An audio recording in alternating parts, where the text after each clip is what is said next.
Middle class kitchen కు మంట పెడుతున్నారు. వంట చేసుకోవాలంటే అతివలు భయపడే పరిస్థితి తెస్తున్నారు. హోటలు రేట్లు పెరిగేందుకు అవకాశం ఇస్తున్నారు.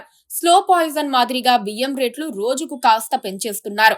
నెల రోజుల్లో 26 కిలోల బియ్యం బస్తా రేటును 300 రూపాయల వరకు పెంచేశారు. గత 2 నెలల్లో కిలో బియ్యం ధర 10 నుంచి 12 రూపాయల వరకు పెరిగింది. సోనా మసూరి, బీపీటీ, IR64 వంటి నిత్యం వాడే రకాల బియ్యం క్వింటాలకు 1500 వరకు పెరిగిందని మార్కెట్ వర్గాలు బహిరంగంగానే ప్రకటిస్తున్నాయి. 70 రూపాయలు దాటిపోయిన బియ్యం రేటు త్వరలో 100కు చేరుతుందని భయపడుతున్నారు. ఎల్నినో పేరు చెప్పి వ్యాపారులంతా సిండికేట్ గా మారటంతో రేట్లు పెరిగాయని అధికార వర్గాలు అంగీకరిస్తున్నాయి. మిల్లర్ల దగ్గర ఉండాల్సిన బియ్యం నిల్వలు మాయమయ్యాయి. ఎక్కువ రేట్లకు వాళ్లు విదేశాలకు ఎగుమతి చేసుకున్నట్లుగా వార్తలు వస్తున్నాయి. ఆలస్యంగానైనా ప్రభుత్వాలు దిద్దుబాటు చర్యలు చేపడుతున్నాయి. 3 నెలల రేషన్ ఒకేసారి ఇచ్చేందుకు సిద్ధమవుతున్నాయి. ప్రోటీన్ ఆహారం పేరిట రోజూ తీసుకునే కోడిగుడ్లు, చికెన్ ధరలు పెరిగాయి. నిన్న మొన్నటిదాకా అదుపులో ఉన్న కోడిగుడ్డు రేట్లు ఇప్పుడు అమాంతం 8.5 రూపాయలు చేరుకున్నాయి. దీంతో పేద, అల్పాదాయ వర్గాలు అల్లాడిపోతున్నాయి. వారాంతంలో సరదాగా ఇంటిల్లిపాది చికెన్ తిందామంటే కేజీ లైవ్ డ్రెస్సింగ్ కోడి 350 రూపాయలు దాటిపోయింది. ఆదివారం వచ్చిందంటే చికెన్ షాపుల వైపుకు వెళ్లడానికే భయపడే పరిస్థితులు ఏర్పడ్డాయి. కూరగాయల రేట్లు కూడా జనానికి గాయాలు మిగులుస్తున్నాయి. రైతు బజార్లలోనే కూరగాయల రేట్లు పెరిగిపోయాయి.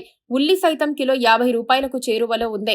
వంట నూనెల ధరలైతే మంట పుట్టించడం మొదలుపెట్టి చాన్నాళ్లయ్యింది. వీటన్నిటి నేపథ్యంలోనే ఇప్పుడు బియ్యం ధరలు కూడా పెరిగి మధ్యతరగతి ప్రజలకు కంటి మీద కునుకు లేకుండా చేస్తున్నాయి. తెల్లారితే వంట ఎలా చేసుకోవాలో తెలియక సాధారణ గృహిణులు రాత్రంతా నిద్రపోవటం లేదని ఒక సర్వే చెబుతోంది.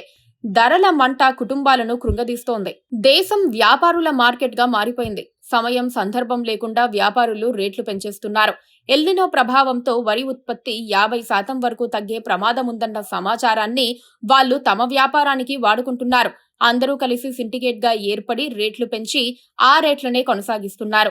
మార్కెట్లో బియ్యం స్టాక్ లేవని కొత్త ప్లాన్ ను అమలు చేస్తున్నారు.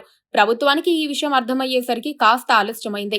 ఇప్పుడు రేట్ల నియంత్రణకు తెలుగు రాష్ట్రాల ప్రభుత్వాలు పూనుకున్నాయి. ఆగస్టు, సెప్టెంబర్, అక్టోబర్ 3 నెలల రేషన్ను ముందుగానే ఆగస్టు నెలలో విడుదల చేయాలని తెలంగాణ ప్రభుత్వం డిసైడ్ అయింది. ఇక బియ్యం ధరలను అదుపు చేసేందుకు రైస్ మిల్లర్లతో ఏపీ పౌర సరఫరాల మంత్రి నాదెండ్ల మనోహర్ చర్చలు జరిపారు. ఆగస్టు 1 నుంచి రైతు బజార్లలో ప్రత్యేక కౌంటర్ల ద్వారా బియ్యం విక్రయించాలని మంత్రి ఆదేశించారు.